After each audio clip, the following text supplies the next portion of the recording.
It's time for the Voice of Reason podcast.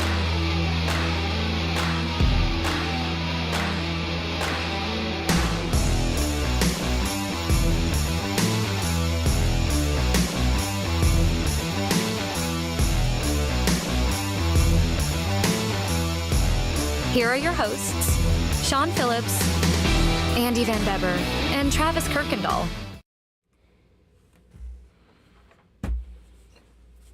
And ladies and gentlemen, thank you all so much for joining us.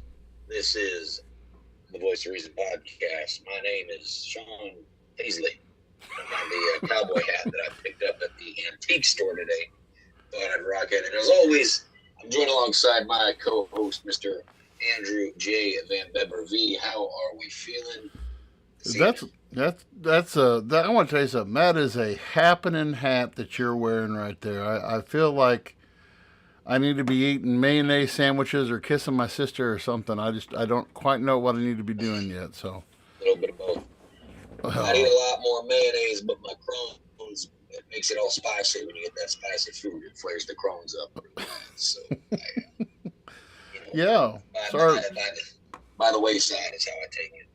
No, I'm doing pretty good. We we both had a very, very busy week last week. Somebody got hitched. That's what they say. Yeah, it was a beautiful ceremony. Had a lot of fun. We, you surprised me by cutting it off at 11, but that's okay. I was. That was not just my choice. I was told that is the Clarksville ordinance. So, and I was like, well, who's going to be there 24/7 is the hard part, because you'd hope that the lovely Pike County sheriffs, that if they were going to show up in Clarksville, would hopefully be handling the meth problem and not the too loud wedding that's way up on the hill. Nobody can hear, right? Beggars can't be choosers. You take it where you can get it. What's funny about that too, we actually lucked out because not 2 hours later, probably just before 1 o'clock, the power went out all of Clarksville for probably like 2 or 3 hours. So we definitely lucked out. Yeah, that was I tell you what, that was the humidity was about enough to knock over a horse that day. And man, I think all of us I very just to let you know, I very seldomly wear a suit, and from my standpoint, so this is what I was, I was Van Beber and son, Van Beber, sometimes son, as Sean said to me before the broadcast. We were glad to do the music, and the funny part was this, though. So on Friday afternoon, we were finishing up Vacation Bible School, and the running rule amongst me and Sean and I don't know, it's an unwritten rule. We don't really discuss it, but we know that if we're busy, and for example, I think it was either today or yesterday, I called Sean. I think it was yesterday. And it was yesterday. So I called Sean, and he went to voicemail. And he just said, hey, doing some work stuff, junk, call you later. Everything okay? And yeah, okay. And that's usually our rule of thumb, that, we're pretty laid back. We don't get bent out of shape or anything like that, and okay, we'll just connect later. But last Friday, so we're taken down for Vacation Bible School, and pops up on my phone, Sean Phillips. So, all right. In the middle, I'll send it to voicemail. Not a minute and a half later, rings again. It says Sean. And I said, okay, well, this is, if I get there's something major going on, because Sean's usually really super cool about that. And so I pick it up, and he's like, hey, what you doing? I said, oh, I'm just here at VBS cleaning up. Cool. Hey, I need you to just straight into it. Hey, you think you'd, I'll just throw something at you here. He's like, He said, could you possibly officiate the wedding tomorrow?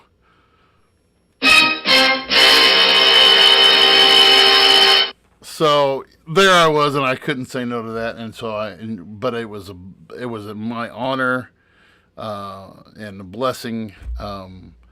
Beautiful wedding, wonderful time. We had a blast. I enjoy catching up with so many. I love all my students, but I have what I call my golden era of students from about a little bit before your guys' class. Landon Hall and all those guys, and on through you guys and on down. And it's kind of my golden era, and I just love reconnecting. Just seeing a ton of some of our listeners, the Lintons, who I know who listen to us, Matt Furcus, who catches us from time to time, just a bunch of great people, and enjoying sitting and visiting and talking with people. Chris Meyer, just a bunch of great people, and dude, we had a blast. We had a good time. We had a good time. Yeah, no, it was definitely a really good time. And so for our listeners, is this better? Yes. Mic check. Yes. Good? Okay. You're good. Yep. Yeah. No, it was a great time. And yes, there was a lot thrown at us the week of the wedding with getting everything set up and ready, and COVID was apparently struck its ugly neck at us. That was weird. 2 days before the ceremony, my baker called, said they had COVID and they could no longer do our cake. So, and whoever did the cake did a fantastic job, by the way. So I really lucked out, and I've got a big shout out. I'm not sure if she listens to our show, but if you are in the sun must have gone down a little bit. If you are in the Pike or Lincoln County area and you are in need of a birthday cake, look no further than asking Jimmy Burnham, Bowling Green, Missouri. Look her up. Yes. She does a phenomenal job. She does with great work. Cakes. Insanely great work, very timely. And so I had been in contact with her. She was going to do a surprise cake for me that I was surprising Tony with. And she did, and it came in clutch. But when I found out from our main cake baker they couldn't, I called her, asked her, I was like, hey, is there any way you could do another one? She unfortunately didn't have time just because of other projects she had going on. But I lucked out. There was a baker at Sam's Club in Wentzville I said, this is what we were going to do. This was the vision. And she did everything that she could to get as close to that. And they knocked it out of the park. So they did a phenomenal job. And then, the day before the wedding, a mutual friend of Tony and I was going to originally officiate the wedding. And he gave me a call and said, hey, I've got COVID. He was feeling fine, but definitely didn't want to get it to anybody there with everything that was going on. And it wasn't even a conversation. Tony and I looked at each other for about 10 seconds and said, hey, we're going to call V, because V's the only one that we can have that can do it and that we want to do it. So, so thank you for being flexible and adapting. It was an honor to have you up there. And no, it was a great day. And then of course, like after that, everything started rolling in the rest of the world as well. So we are definitely playing catch up. And I know that there's been a lot that has been articulated since we last. I tell you what, when we take a week off, things happen. If things are ever stagnant, we'll know what to do. Jeez. So where do you want to start at? There's a billion different places to go. I mean, we can talk about, we now know that who with the Democratic National Convention looming, and we presumably are going to have Kamala Harris as the candidate, and the governor of Minnesota, Tim Walz, who will be Harris's running mate. This guy is a former, like yourself, National Guardsman, high school teacher, football coach. Took his team to the state championship.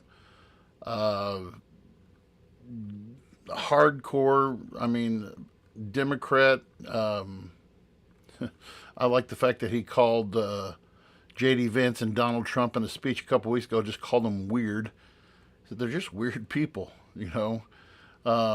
But he started after he actually retired. After he retired from teaching, he went into Congress, or he ran for Congress, got elected to Congress. He is, he's come under some criticism, as you know, he's caught criticism in the past. He was governor of Minnesota during the George Floyd riots. Was that 2020? That was 2020, right? And so he caught a lot of flack from George. Basically 3 days allowed rioting to occur in Minneapolis. Minnesota right now some of the stuff is still in court over.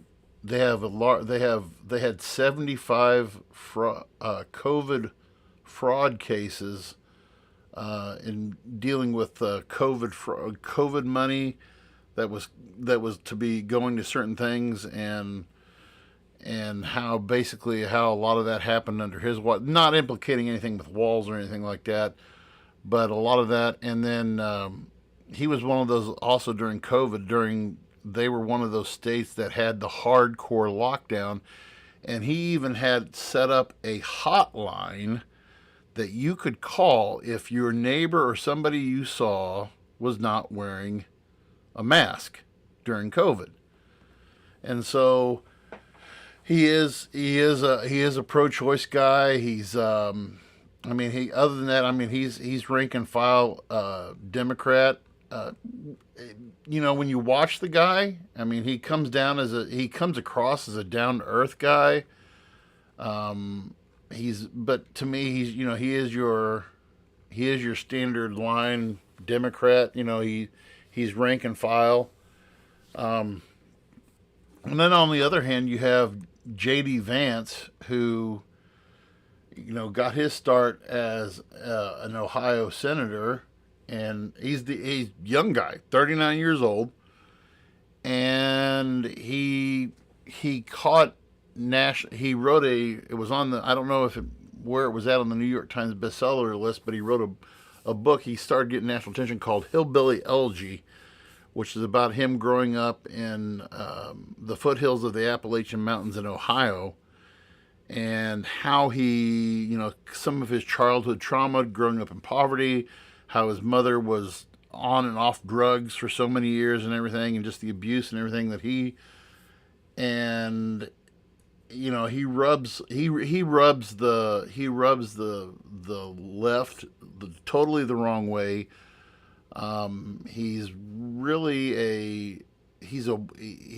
He criticizes in his book Hillbilly Elegy, and some of the excerpts that I've looked at. He's kind of like one of these guys that if you don't pull yourself up by your own bootstraps, you're part of this weak generation and all this other stuff. And he made what he's gone down as saying, and this is on record, that if he was vice president in Trump's first election, or in his re-election campaign back in 2020, he would have went along and with what Trump said, followed what Trump said, and tossed out the electoral college votes. So when you see these two guys, not that, I don't know, to you, I'll just ask you before we get into it, how important is a vice presidential candidate to you? Does that really make any kind of a difference for you, or does it matter? Honestly, in this election, it felt like the VP selection was bigger this year than it's felt in the past. I'll just be honest. I think that, especially with Kamala, it was always who now is she going to pick? Who now is she going to pick? And and it's kind of funny because they kind of went, polar opposite of the spectrum. Kamala went with someone that's, looking to be everybody's grandpa, kind of thing. Sweet caring old man kind of vibes and looks to him. And then you have Trump, who for the longest time when we were talking about Biden and when we were getting into things and then of course the narrative switch that Trump was just too old to run things. He went almost as young as you can when it comes to selecting an individual to be your running mate. So when it comes to both of them, I'm with you. A lot of the things, when you break it down, you look at Kamala's running partner's track record within the last 4 years, very interesting of how he handled the George Floyd protest, of how he handled COVID specifically. I feel like that is going to be a big one that is going to be talked about a lot at the debate. I feel like I think that Trump's running mate is some of the flame that he's going to use because again it's also very interesting because I think that how at least on the news, how it seems the polls are looking where Trump had such a large lead over Biden. And not just over Biden, but the consensus around Kamala was the reason why this is a problem is because she was incompetent as his running mate. And now we're seeing that, at least according to the news, that she's trending better than Trump is, which I think I personally think is crazy. Yeah, I thought people. I'm not gonna beat the horse dead. I'm not a fan of either candidate by any stretch of the means. No. This is actually one of the ones where voting in this election is going to be really tough because even the third party candidate that I liked is now like, I don't know. He's just spouting out like CTE levels of just ridiculousness at this point. Like, he killed a bear and left it in so you saw Central Park, wherever. So you saw the interview that he did on that podcast that Travis sends to us sometimes. I can't think. Yeah, I watched some of that interview. It looks dark at your house there, by the way. So yeah, it's. I apologize. I'm not in the house. I'm in the RV. Oh. So it's. That's okay. Yeah, But Bear with me. When I looked at so this weekend when they released the poll, it was NPR. I think it was NPR, PBS, and somebody else they showed a 51-48 polling number, and then even Fox shows it as a 2-point lead. And what's really scary is in that same poll that was done by NPR and PBS also shows Harris leading Trump with the independent voters 53-44. So I'm with you, Sean, in saying that what was what was going to be a walk away. Pretty much was a walk away for Trump is now turned into something interesting. And now what you don't hear anything about in the news now is, hey, what's Joe doing? He's an afterthought now. Joe has entered into that. Usually you don't enter into that period until you've lost the re-election campaign, which is called being a lame duck. He is totally into lame duck territory. Nobody's focusing on what Joe is saying or what he's not saying anymore, and he's irrelevant. And what I look at, the thing that's really concerning about this campaign, and I'm with you. I could give a rat's hairy butt about either one of these guys. The guy who, and like you said, the guy who we support, the guy that I, with you and Travis, we all three liked there in the beginning, Robert F. Kennedy Jr. now is he's going off the weird crap-o-meter. I mean, he's just really, and I'm like, okay, I'm going to vote. and I don't really want to vote. I don't even know who. I haven't done my research because I was going to go with Kennedy. I still might go with Kennedy, but I usually vote Libertarian, and I don't even know who's running the Libertarian campaign right now. But this, I'm kind of afraid of what either one of these presidencies will look like. Either one of these, because like you said earlier, what ammunition now? I mean, when you think of, okay, well, Harris is fair game. But I mean, I don't think you have to be the head checkout clerk at Walmart to know that who was pulling the strings. Pretty much, she was probably one of the main ones who was in the background during this whole administration, who was pulling the strings. And so, if we see a Harris presidency, are we going to end up in World War III? With the situation that's going on Iran did a missile attack yesterday on a U.S. air base in Iraq. Okay, and the jury's still out about what's going to happen there.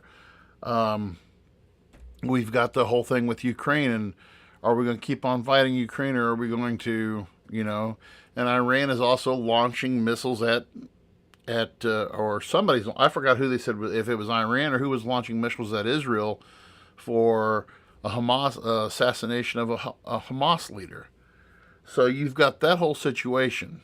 And I think you go from one extreme to the other, and I'll let you, I'm rambling, but we'll just start with the foreign affairs scene. I mean, if I see a Trump presidency, okay, I'm seeing the whole thing about, the rhetoric is defunding Ukraine, saying, okay, you guys are screwed. You guys are out on your own. You guys are going to be doing your own thing. We've got to worry, his whole America First agenda, which is, again, is what historians will call a populist agenda, which is, is always, and we've had tons of populist presidents in the past who've basically said, let's worry about our own house right now. Get our own house in order before we go off into somewhere else. So, and then, I would like to think that Trump would continue to back Israel because he was the one who moved the embassy to Jerusalem. I don't know. What are your thoughts on these two? Yeah, again, we've had the experience of what Donald Trump's foreign policy looked like. I felt like, from my own experience, the only thing that really, you can look at it either way. I don't look at it as a positive thing, but some people might, and that's totally fine, is Trump's relationship with Putin, while be it not very friendly, was very, well, how do I phrase that? I know that there's a lot of talk that, that Trump said, oh, I was tough on Putin, but he also let Putin get away with a lot too. Oh yeah, he did. Not as much as, Biden has allowed. And that's the thing is, if we're taking Kamala at face value, we're taking arguably one of the worst dealings in foreign policy that we've seen in a long period of time. How they've handled the situation in the Middle East has not been pleasant. I'm on the side of I think we should support Israel. That's my take on it. Whether I'm right or wrong doesn't really matter. The half-assed attempts at humanitarian aid to Pakistan has been very interesting. There's a way to be hard on Hamas while also letting Israel know, like, there are certain things you can't just do just to do it because you feel wrong. And us trying to, slap a stick-on Band-Aid on an artery wound doesn't necessarily do any good. I think that the border, if we count the border as a foreign policy crisis, has also been just inexcusable, outright inexcusable with how poorly the border has been handled over the last 3.5 years. And I think that's one of the toughest ones for me is we have friends.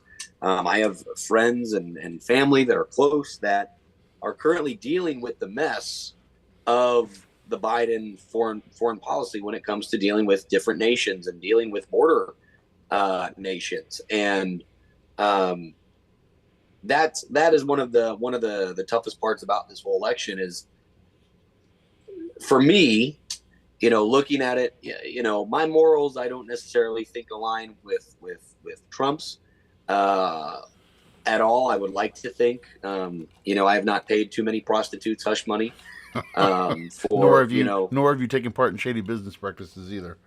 correct. But what I can say is that, and I know obviously the deeper conversation of the economy and different things. I really just feel like the Democrats are currently inept right now. We are not in a situation where, um, you know, I'm not going to call it the socialist route, but the emphasis on socialism is not what this nation needs right now. We need a little bit more action and accountability. And what I have seen is, and this happens with presidencies, but we are still almost at the end of Biden's tenure, and we are hearing so much about how so many of the problems that we're facing are because of Trump, because of Trump, because of Trump. And I think that rhetoric is over with. Like, that's one of the crazy things about all this. We did the same thing with Obama too. I mean, during No, Obama's 100% we did. But I think what I'm seeing more now than we did like when Biden or when Barack Obama, because yes, during the blame it on recession, Bush. so many people jumped that yes.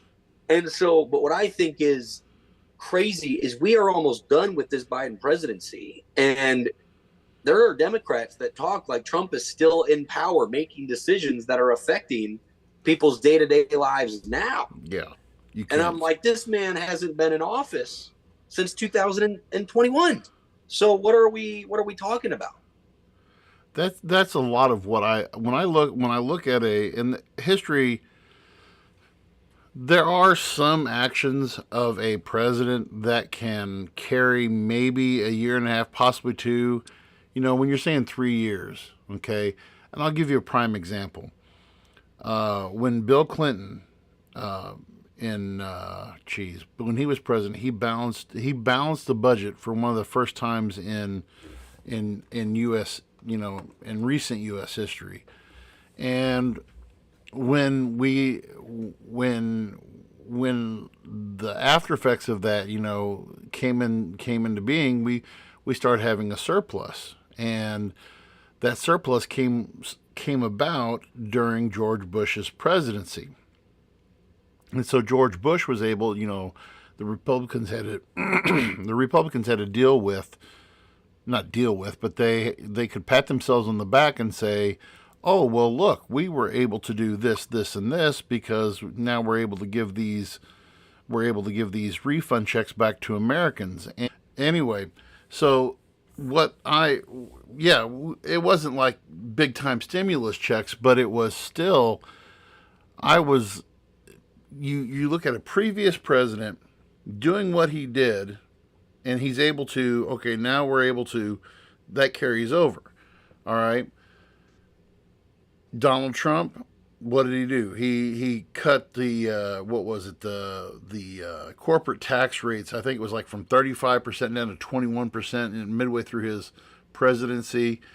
And so, a lot of people are saying, well, that just puts more profit in the big boys' pockets, and so we're going to balance that out, and we're going to raise wages, just to force the big company's hand. And what ends up happening is you get which is part of, not the whole thing of where this inflation rate started going crazy. And it depends on what economist you talk to. Some will call this, okay, this is a correction period. We're in the middle of a correction. Okay, we're having to make adjustments. We're having to make adjustments for This, and that's kind of why people are saying, okay, well, now inflation rates are starting to drop because people have more money in their pockets. But the issue is people don't have more money in their pockets because corporations have raised their prices. So we went from foreign. Now when we talk domestic, so here's the domestic side of this coin. This is what bothers me the most is our economy. Outside of anything else that these presidents have done, economically is about the only thing that affects me and you and the common Joe American. We've shared so many times on this show. We've talked about inflation and how we've seen one of the biggest inflationary jumps in the last 3 years and more than I've seen in recent memory. I mean, I can talk about, going, back when I was 16. Well, I mean, back when I was 16, I was paying 95 cents a gallon for gas, but that's another story. Also, minimum wage was $4.75 at the time. But you can't just look at these things and just say, okay, well, this is normal. This is not normal. I mean, what it takes, you have a family of 4, I have a family of 4. What it takes to feed our families is ridiculous. But what another problem could be, and I'll just pull this up. This is one of the, I was reading this article earlier before the show tonight. This guy who he writes for the Nevada Current, which I believe is their online newspaper or something. But he said saddling Americans with the regressive financial burden of a 10% tariff, which amounts to a $1,700 tax on Americans, will increase inflation that falls heaviest on those in poverty. That is another Trump promise. Replacing income taxes with tariffs, as Trump has also suggested, would send millions of families in poverty hurtling towards ruin, not only paying much higher sales taxes and other fees, which is to still try to fund the government, but seeing vast swaths of support systems removed from under their feet. Costs going up would also forestall interest rates coming down. Devaluation of the dollar as they propose would also jack up inflation rates. So, and there's also another thing that they said that they would cut the corporate tax rate down to 15%, which is trickle down. That's a Republican move. That's trickle down economics, and trickle down economics only happens when corporations share the wealth, and they haven't had a very prominent track record on sharing the wealth. But you go to the flip side, and so what are we seeing from the Democrats? Are we going to see more of the same? Are we going to see an increase? Are we going to see another increase? I'm waiting for the next talk of another wage raise. I mean, well, here's how we will promise. I'm waiting for the $18 or $20 an hour minimum wage. I'm waiting for it. So I'm rambling, but what's your take on the domestic side of this stuff? No, I'm in agreement with you. We've seen where, in theory, trickle down economics is potentially the answer that we would all like. The unfortunate side of it is what we've seen is if the big man doesn't make the dollars that pay the shareholders, that pay the CEOs, that pay the board members what they want to see, the little guy pays for it. The employee pays for it. The consumer pays for it every single time. You take a look at, we've even talked about it in one of the biggest killers. I personally single-handedly have witnessed the killer of a small community was a town that I care for very deeply in Clarksville, had a plant called Wholesome that ran and kept a bunch of the individuals in that town employed. And when Wholesome shut down, the entire economy of that little town collapsed up under itself. The town can't even sustain a gas station anymore. It's got a drug problem that it didn't have before. It's got a lack of police that aren't there because they're spread thin, which is truthfully just it's unfortunate.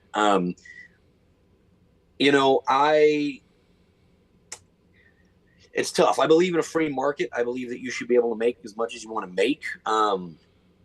But there has to be something. There has to be some comeuppance that makes sense for everybody, to where if you have these tops, these suits up top, you need to find a way, you know, at the end of the day, unfortunately, we know that corporations are going to be greedy. It's not even you go to a grocery store, you go to Walmart, you buy groceries, you buy basic necessities for your family. That is a clear-cut example about how all these companies are greedy. I saw a video where a guy walked into a Target. I don't know if he was in New York or California, might have even been Illinois, where he goes into the aisle and he goes to an Old Spice deodorant. He's in a Target, by the way. He is not in like a Walgreens or some kind of like local mom and pop where, you know, he's in a Target, and a stick of Old Spice deodorant was $8.89 before tax. God. Deodorant. Oh my God. And at a store, you know, and obviously there's cheaper deodorant out there, but Old Spice is pretty much one of the, hey, that we're right in the middle. We're not the cheapest thing that's going to leave you broken out, but we're, you know, yeah. They used to pride themselves on, we're not a $10 deodorant. You're right, you're a $9 deodorant. So it's one of those things where the cost of living is going up, and we've beat this horse dry, you know, too, talking about how tough it can be. Going to the grocery store is a scary experience. Yeah. And you know, you and I are individuals that have, you know, level heads. Like the thing that always gets me is when I look at how hard it is on myself, I have a great support system. Yeah. I have parents, I've got a wife, I've got friends, I've got people that, you know, if I was drowning, it'd be my own fault, and it would be in about an inch of water because the people that are around me just wouldn't let me drown. Right. And that is just not the case for so many people in this country. And so if I know how scared I am and how it weighs on me, I can't imagine 70% of the rest of the United States. And then on top of that, the thing that always gets me are just kids. Kids are kids, and the amount that are struggling and dealing with poverty, that are on free lunches, that are, you know, that's the thing that gets me the most. And that is why, for me, you know, call it what you want, but I care more about, our kids going to be able to eat? Is the government going to make sure that our kids can eat school lunches, or that their parents can afford groceries, more than I am on states allowing kids to have a sex change at 6 years old? You know, our priorities, I think, are spaced out a little bit. Right. And unfortunately, it seems to be one side over the other that keeps trying to, you know, force the hands of a lot of parents that are, hey, we're focused on social issues right now, when social issues might only affect 1% of the population. What about the other 99% that are drowning right now? And that's another. So that's another. You mentioned two issues. I'll get to. I want to talk. And you've opened. That's a good segue. First of all, with education. So one thing, I've always had a gripe with the U.S. Department of Education. Some of the programs that they pass down the pike are just straight up ridiculous. When through George Bush, when they did No Child Left Behind, that was the most idiotic thing that came down the pike. By 2015, 100% of the children in America's schools will be able to read at grade level. That was the most ridiculous thing that I had ever heard. It's a great goal. It's a great goal, and it's an impossible goal. But Trump wants to get rid of the Department of Education. He's been on record. He has a 10-point plan that he has announced. I don't know all the points of the plan, but a lot of it is restoring parent choice. Okay, which leads to the ugly voucher word, which is what will undercut your local school districts, your small town school districts. And I don't want my property taxes going to this school, so I'm going to use it to I'm going to get a voucher to pull my money out of the public school, and I'm just going to do homeschooling, which is, I don't have a problem with homeschooling. But when you pull your tax dollars out of, like you said, in Clarksville when Wholesome closed, we went through a major downslide in I remember. And we shut a whole building down. Yeah. And we are, by the way, thanks to great administration with our new administration, now getting that building fully back up. That building will now be half open, which is the first time that half of that building will be used in close to 10 years, 10 or 11 years. Oh, yeah. And yeah, so, but now Trump is also, he's incentivizing schools to eliminate teacher tenure. Now, this whole thing, and that's part of the whole problem that I see with education is, let's start blaming the teachers for the failure of students. Okay, well, how about we put responsibility back on the students to do learning? And so trying to put the education department on its head and put more into state control, and I am a big states' rights guy. Let states take care of state stuff. But when it comes to something like education, because not only does the U.S. Department of Education do funding for secondary elementary schools, they're the ones who are funding Pell Grants, okay? I could not have gotten through college without my Pell Grant because I came from a low-income family. If it wasn't for Pell Grant, a large portion of my education was paid for by a Pell Grant, okay? Cutting the Department of Education would, in effect, would eliminate Pell Grants.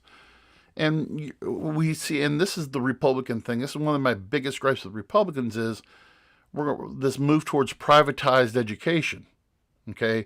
Making it to where, okay, we're going to have these charter schools and we're going to have these magnet schools and that are funded more by private money than is state money, okay?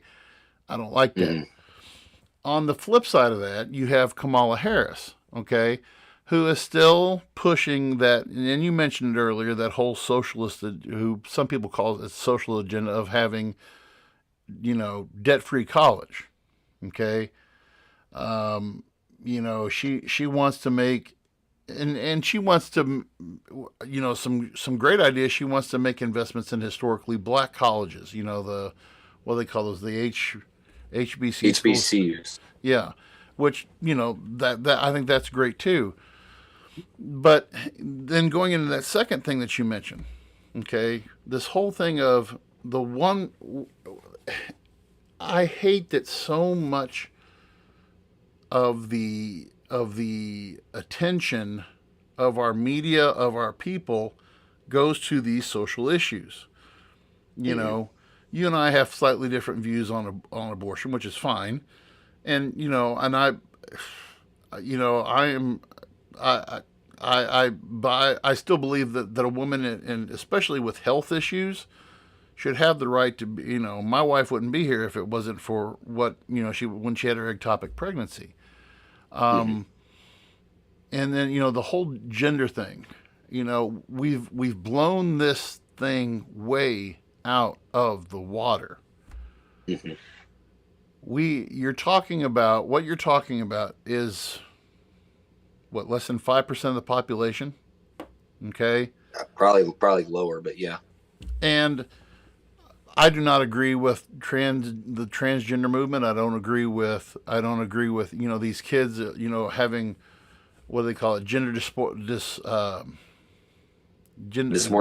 Yeah, this whole idea of kids being confused, instead of just dealing with it and saying, oh, well, I'm going to just let my kid decide what they want to do. That should not be a political issue. That's the parents, to me, that's the parents saying, raise my kid, legislate for my kid, instead of just saying, raise your kid. You have a child, okay? A child is, if I would have let Bradley and Bryson get away with some of the ideas they had back when they were, and you're just entering into that phase right now, I'm sure that your kid, I'm sure Jam's probably threw some wild things out there before in the past, and and who knows what Lily will come up, but just some of these things that were parents allowing their kids to do. No, shut that down, and you shouldn't have to legislate that, Mm-hmm. And when people say, I've one of the things that I had problems with back in the 2000 teens, and I got criticized for it because I was a youth pastor. I'm a youth leader now. They go, we need to have Bible classes in school. No, we don't. That's the Absolutely job. not. That's the job Yeah. of the church. That's the job of the Yep. church. That's not the job of the schools. And Mhm. Reagan always said this. One of the things that Reagan said, you cannot legislate morality. You cannot. You can't legislate morality. And I know that rubs a lot of our Republican friends and listeners on the show raw. But one of my staple points that I have said over and over again, it begins in the home with parents Yep. being present, parents being active. I make it a point every day, at least during the summertime, going in my kids' room 4 or 5 times a night, just wrestling around with them, goofing around, watching it. If they're watching a TV show, sitting there and watching it with them, talking with them about stuff, watching silly TikTok videos, or just having straight up conversations. People just said, here's the phone, go do something, get away from me. That's not where it's at. Anyway, that's my soapbox. Sorry, I jumped on that soapbox way too hard. No, you're good. You're absolutely good. Yeah, I think it's as we do veer into the election season, and probably next week we'll kind of touch on some of the primary stuff that we saw here in the state of Missouri, at least this past weekend. I'm not celebrating all the way, but Cori Bush is not going to be back, and thank the Lord. Where's it at? Here we go.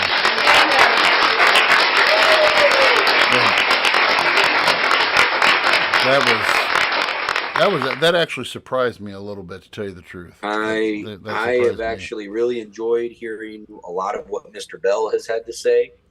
So I'll be interested to see how the general election goes, but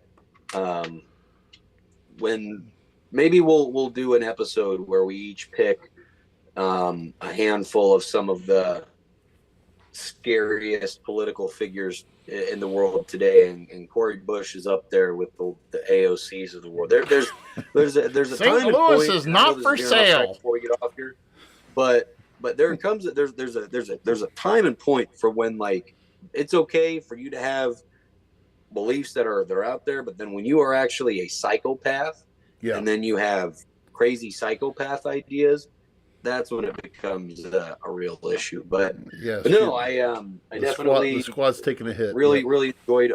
Yeah, I really did enjoy our conversation. Yeah. And hopefully next week will be a little less crazy for the two of us, and we'll be able to tackle some more good things whenever we are back next week. Yep. So I'm excited. All right, we'll see you all next week. Thanks for joining us. Thanks for listening to the Voice of Reason podcast. Check out our previous shows and clips on Facebook, YouTube, and TikTok.